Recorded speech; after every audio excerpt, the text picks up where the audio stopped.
Sebelum masuk ke teori-teori tentang pemaafan, ada beberapa miskonsepsi. Miskonsepsi itu yang pertama, pemaafan diartikan melupakan kesalahan dan menganggap tidak pernah terjadi apa-apa. Ini miskonsepsi, tidak begitu. Memaafkan itu bukan berarti kita melupakan kesalahan. Orang ini tetap salah menurutku, cuma saya maafkan, kan begitu. Makanya tadi, yang melupakan kesalahan tidak termasuk jenis pemaafan.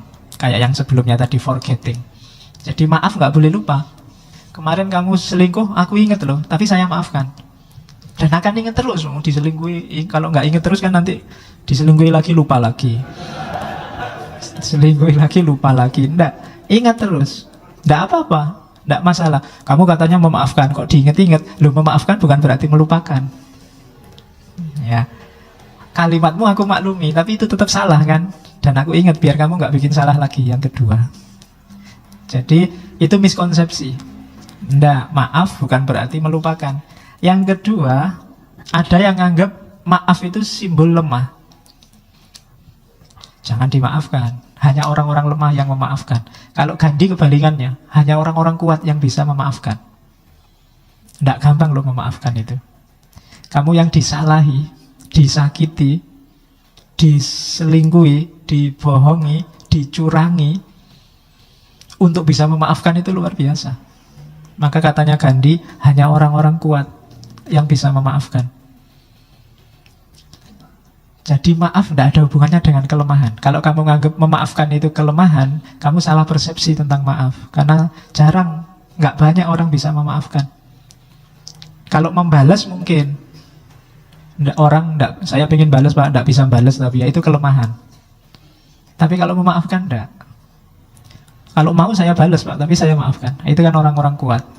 Jadi maaf tidak ada hubungannya dengan kelemahan atau kekuatan. Kalau ada yang bilang begitu berarti miskonsepsi.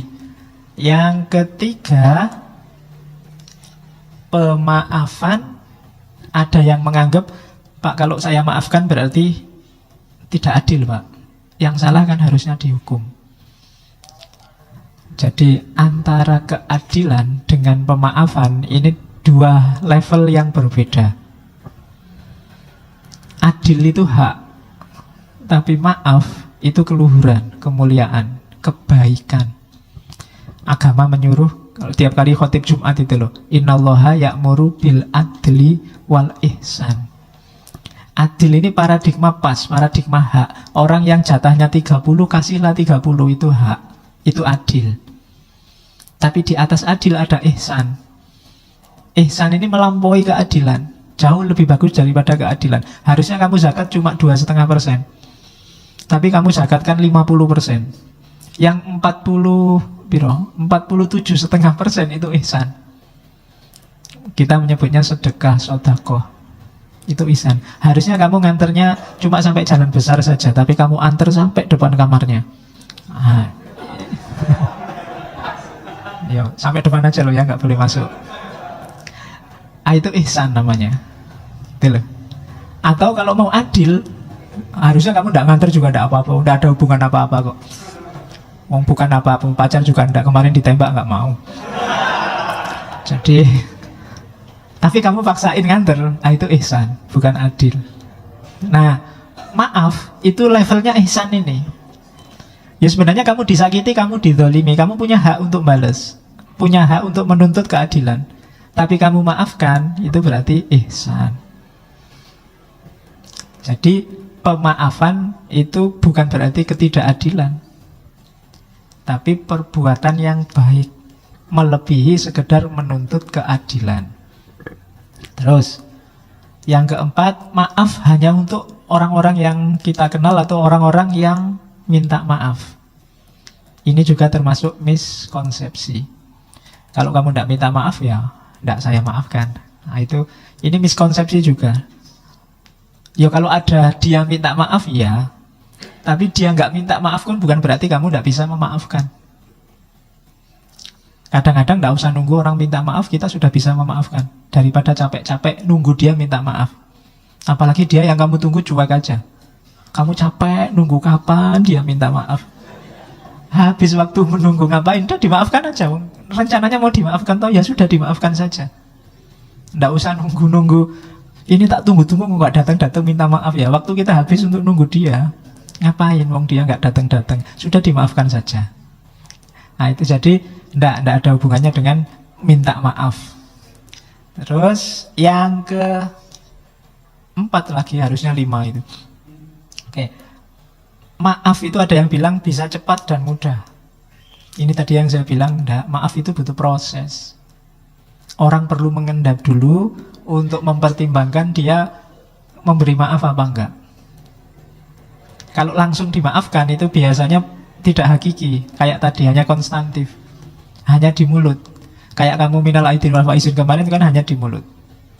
Kalau diproses serius, misalnya Mas minta maaf lahir batin ya, sebentar, kamu punya salah apa padaku? Coba disebut satu-satu. Oh itu bisa nggak jadi dimaafkan, ya kan? Jadi enggak, prosesnya nggak secepat itu, enggak seringkas itu. Ada tahapan-tahapannya nanti di belakang sebelum orang sampai benar-benar memutuskan untuk memberi maaf. Ya kecuali sama yang tidak kenal sama sekali, tidak pernah ketemunya setahun sekali minal aidin ya tidak masalah itu.